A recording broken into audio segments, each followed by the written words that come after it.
귀한 찬양 감사드립니다. 믿음으로 고백합니다. 우리는 복받은 하나님의 자녀들입니다. 우리는 주님 안에서 잘 될 수밖에 없습니다. 할렐루야. 우리는 복받은 하나님의 자녀들입니다. 우리가 하는 모든 일이 주님 안에서 잘 될 수밖에 없습니다. 오늘 6번째 날 분명한 자화상을 가지라, 이 같은 제목으로 말씀을 나눕니다. 한번 따라해 주시기 바랍니다. 분명한 자화상을 가지라. 분명한 자화상을 가지라. 우리는 보통 사람이 아니라 하나님의 귀한 자녀들입니다. 그러므로 우리가 예수 믿고 한평생 살아가는 동안 나는 누구인가? 본에 대한 분명한 자화상을 가지고 본의 정체성을 알고 살아가는 주님의 자녀들이 다 되어야 될 것입니다. 먼저 우리는 하나님께서 택하신 자라는 것을 잊지 말아야 됩니다. 하나님께 택함을 받다고 하는 것입니다. 수많은 이스라엘 백성들이 전 세계 어디서나 성공적인 삶을 살아가는 이유가 무엇인가? 저들이 갖고 있는 분명한 자화상, 정체성이 있습니다. 하나님께서 자기 민족을 특별히 택하셨다. 그래서 지금도 전 세계에 흩어져 있는 유대인들이 하는 일은 흩어져 있는 유대인들을 어떻게든지 다시 본국 이스라엘로 돌아가게 하자. 그래서 중국에 있는 유대인들, 러시아에 있는 유대인들, 인도에 있는 유대인들, 이분들을 본국으로 돌아가기 위한 모금 운동을 합니다.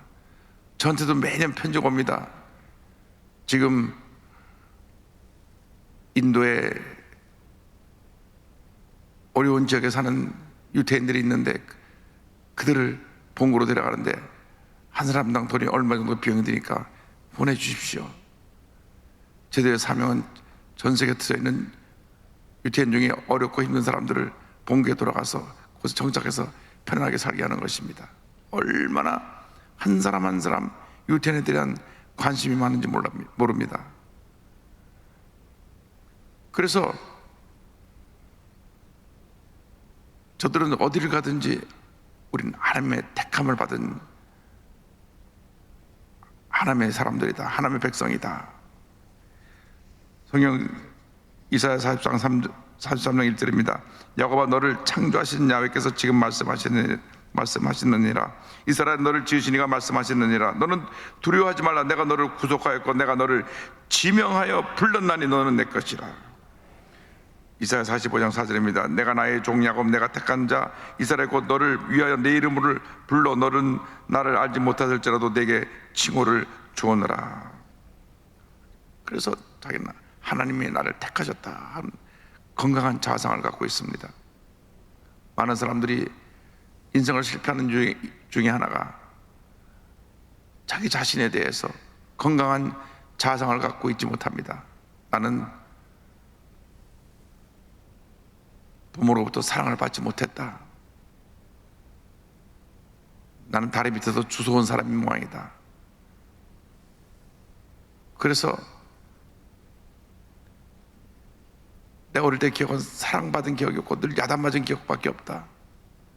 자신에 대한 아주 부정적인 자아상을 갖고 있으니까 그 인생이 되는 일이 없습니다.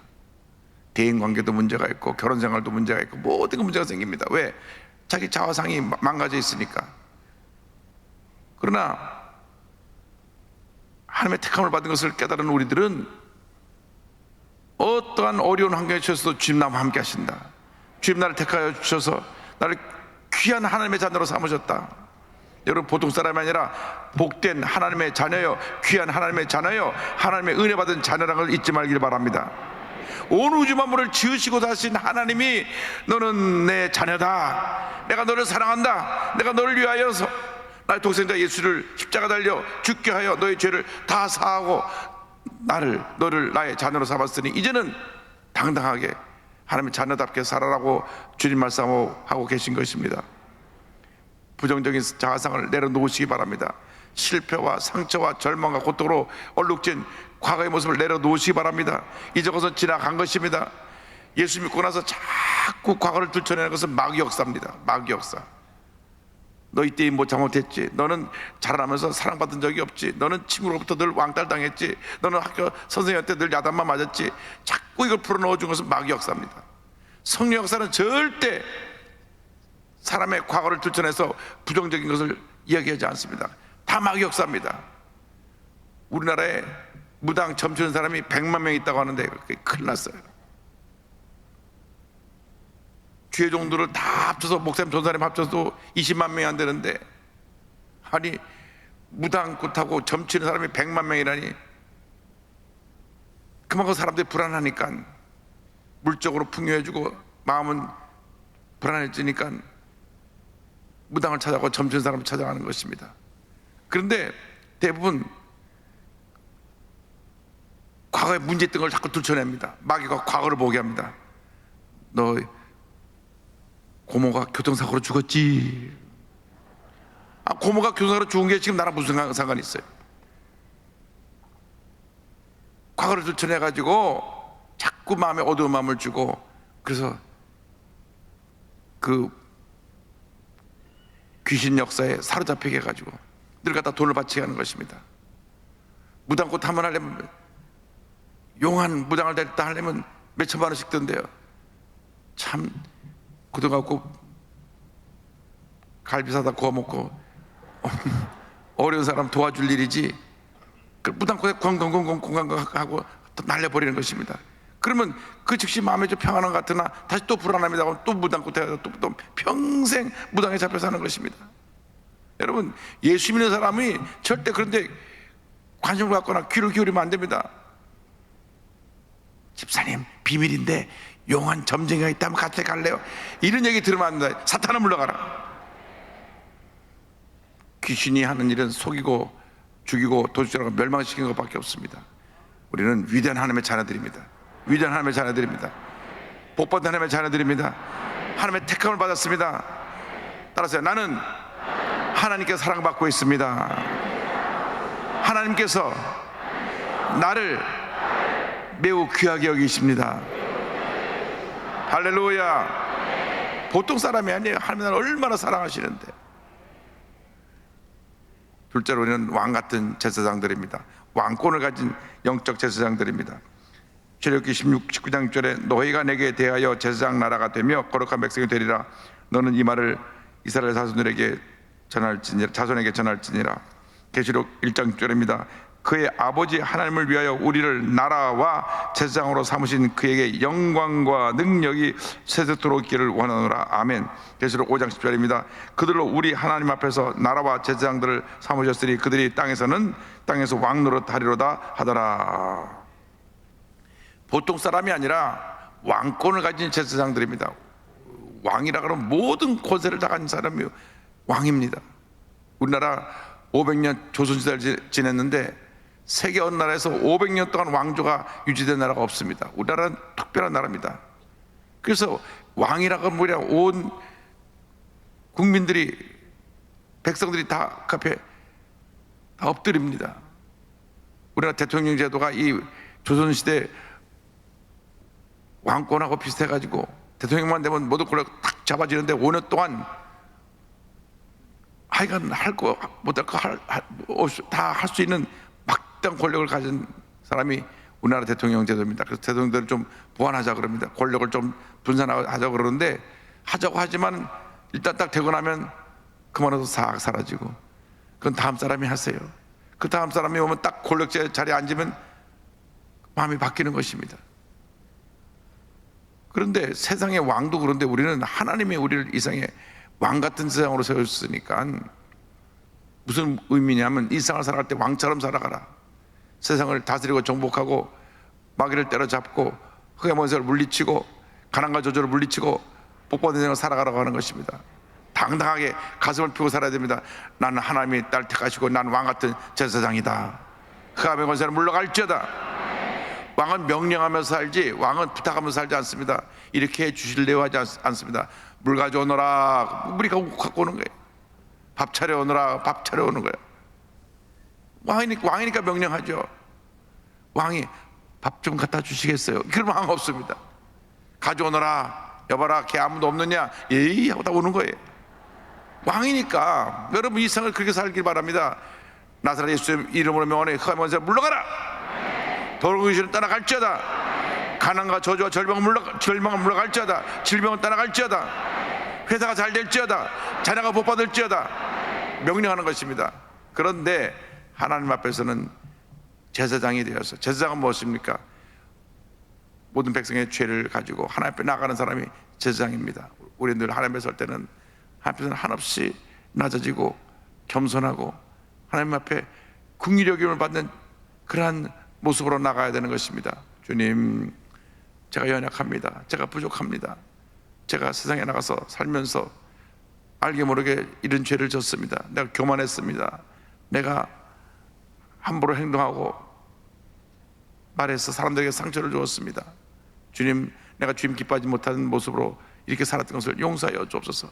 주님 앞에 나갈 때는 가장 겸손한 모습으로 제사장같이 우리의 모든 죄를 가서 고백하고 주의 삶을 받는 그런 은혜가 있어야 되고, 딱 돌았으면 세상에서는 가슴을 딱 들고 당당하게 흑암에서 물러가고 염려에서 떠나가라. 그래서 하나님 앞에서는 겸손하게, 세상의 앞에서는 담대하게 살아가는 여러분 모두 되기를 바랍니다. 그것이 왕같은 제사장입니다. 세상에 나가서 주눅 들어 살면 안 됩니다. 여러분 보통 사람이라 하나님의 자녀들인데 왜 세상에 나가 주눅 들어 삽니까? 하나님 앞에서 우리가 겸손하고 낮아지고 주 앞에 나올 때마다 늘 천부의 의지 없어 손 들고 옵니다. 오지만은 세상에 나가서는 가슴을 펴고 당당하게 왕같은 제사장으로 살아가는 여러분 모두가 되기를 바랍니다.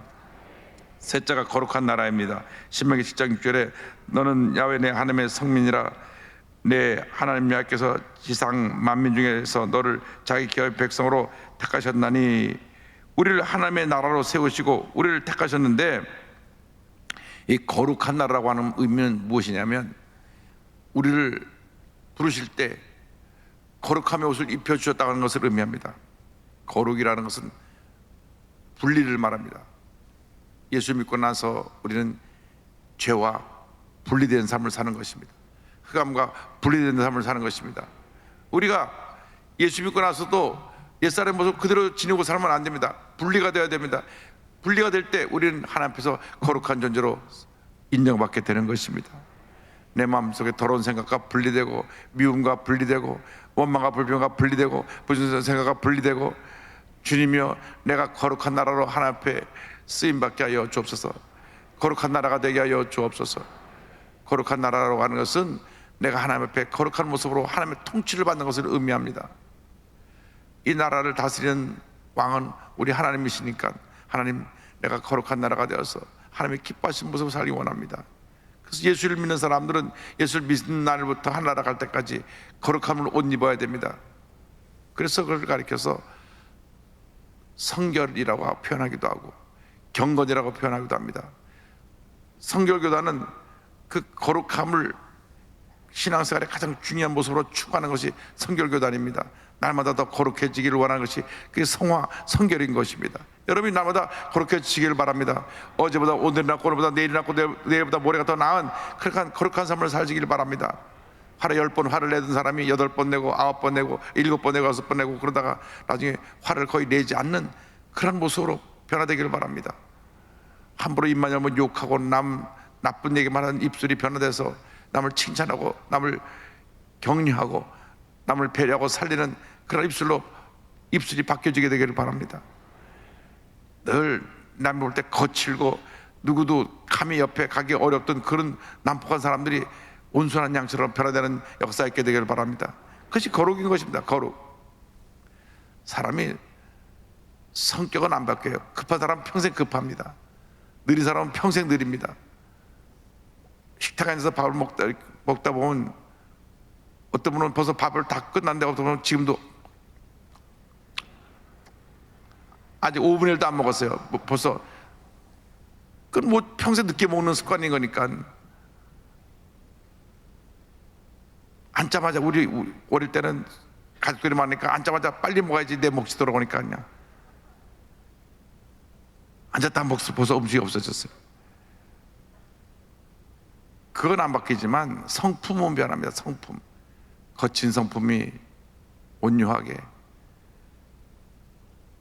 남을 욕하던 성품이 욕하지 않는 모습으로, 싸움 잘하던 사람이 싸움하지 않고 화해하는 모습으로, 그래, 그것이 성품이 변화되어야 되는 것입니다. 그것이 거룩입니다. 마지막으로 하나님의 소유된 백성입니다. 하나님께서 우리의 주인이 되십니다. 출애굽기 15장 5절입니다. 세계가 다 내게 속하였나니 너희가 내 말을 듣고 내 언약을 지키면 너희는 모든 민족 중에 내 소유가 되겠고. 우리의 주인이 누구십니까? 우리 하나님이십니다. 하나님이 우리를 소유하셨기 때문에 우리 하나님의 뜻에 순종하며 살면 되는 것입니다. 하나님 우리의 주인이십니다. 우리가 주인을 잘 만났어요. 예수 믿기 전에는 마귀가 우리의 주인이었어요. 마귀가 우리의 주인이 돼갖고 우리들의 삶을 도둑질하고 죽이고 멸망시킨 대로 이끌어갔습니다. 마귀는 처음부터까지 우리를 죄짓게 하고 불의하고 방탕한 삶을 살도록 우리의 인간을 망치게 위해 존재하는 것이 마귀인 것입니다. 하나님께서 지으신 온 우주 만물 가운데 그 만물을 다스리는 영장으로 하나님 형상을 따라 우리 인간을 지으셨는데 마귀가 그것을 두고 보지 못했어요. 그래서 뱀을 통해서 와서 하와를 유혹해 하고 선악과를 따먹게 하고, 그 다음부터 인류 역사는 계속 마귀로부터 도둑질 당하고 죽임당하고 멸망당하는 삶을 살았습니다. 미워하고 싸우고 죽이고 다투고 마귀 역사입니다. 여러분 절대로 교회 내에서 싸우면서 내가 하나님 뜻대로 싸운다 그러지 마십시오. 마귀 역사하는 겁니다. 내가 교회를 바로 세우기 위해서 싸우겠습니다. 천만의 말씀입니다. 내 성경 읽어보니까 너희 중에 재판장이 누구냐? 하나님이 재판장이시대 왜 너희들이 재판장에 대해서 교회 내에서 왜 싸우느냐? 야고보서 한번 읽어보세요. 성경 곳곳에 그 말씀을 합니다. 왜 너희들이 재판장에서 싸우느냐? 교회는 사랑하고 섬기고 하나 돼서 하나님께 영광 돌리는 것이 교회인 것입니다. 내가 저 사람 가만두지 않겠다, 아닌 것입니다. 그는 세상에서, 세상 법정에서 하나님께서 세상 법을 통해서 심판하시는 것이 세상 법이고, 교회 내에서는 사랑하고 용서하고 화목하고 하나가 되어야 됩니다. 가끔 교회 내에 좀 이렇게 못난 사람이 있어요. 여기 새벽에 나온 사람 한 사람도 없지만 저쪽 가면 몇 사람이 있어요. 그래서 교회를 어렵게 하고 힘들게 하고 교회들에게 상처를 주는 사람이 있습니다. 왜 두느냐? 기도하게 만드시느라고. 자꾸 가시로 찔리니까 아프잖아요. 기도해야 돼. 하나님 아버지 또 찔렸나이다. 하나님 아버지 저 가시가 꺾어지게 하여 주옵소서. 여러분 우리는 하나님의 소유물입니다. 하나님께 맡겨야 되는 것입니다. 염려하지 마십시오. 하나님께 맡깁니다. 내 삶도 내 가정도 내 직장도 내 사업도 하나님께 맡깁니다. 주님이 나의 소유가 되시니까. 그리고 우리는 오직 하나님의 영광을 위하여 존재해야 되는 것입니다. 우리를 부르신 목적은 이사야 43장 21절입니다. 이 백성은 내가 나를 위하여 지었나니 나를 찬송하게 하려 함이니라. 하나님께 감사, 찬송, 영광 돌리는 것이 우리의 삶의 목적입니다. 내 평생 소원이 이것뿐 주의 일 하다가 이 세상이 멸하는 날 주 앞에 가리라. 우리가 주님을 찬양하고 감사하고, 어디서 무엇을 하든지 그 주님의 일입니다. 선생님이 학생을 가르치는 것도 주님의 일이고, 사업을 하는 것도 주님의 일이고, 찬양하는 것 가장 주님의 일의 핵심이고, 의사가 병을 고치는 것도 주님의 일이고, 주부가 집에서 밥을 하는 것도 주님의 일입니다. 왜? 그 음식을 통해 가족을 건강하게 만드는 것이 그 주님의 뜻입니다. 여러분이 어디서 무엇하든지 다 주님의 일인데, 내 하나님을 통해서 주님이 기뻐하시는 삶이 되기를 주님의 이름으로 축원합니다. 여러분 우리 보통 사람이 아닙니다. 여러분 기억하시기 바랍니다. 오늘 말씀 기억하고, 아 나는 보통 사람이 아니구나. 하나님이 나를 택하셨다. 따라서 나는 하나님께 택함 받았습니다. 왕같은 제사장입니다. 거룩한 나라입니다. 하나님의 소유된 백성입니다. 할렐루야. 그러므로 이제는 부드러운 가슴을 탁 펴고 당당하게 믿음으로 전진하여 위대한 하나님의 사람으로 귀하게 아름답게 복받은 인생을 살아가며 쓰임받는 여러분 모두가 되기를 주님의 이름으로 축원합니다. 축원합니다. 축원합니다. 가슴에 손을 얹고 아픈 자리에 손을 얹고 기도합니다.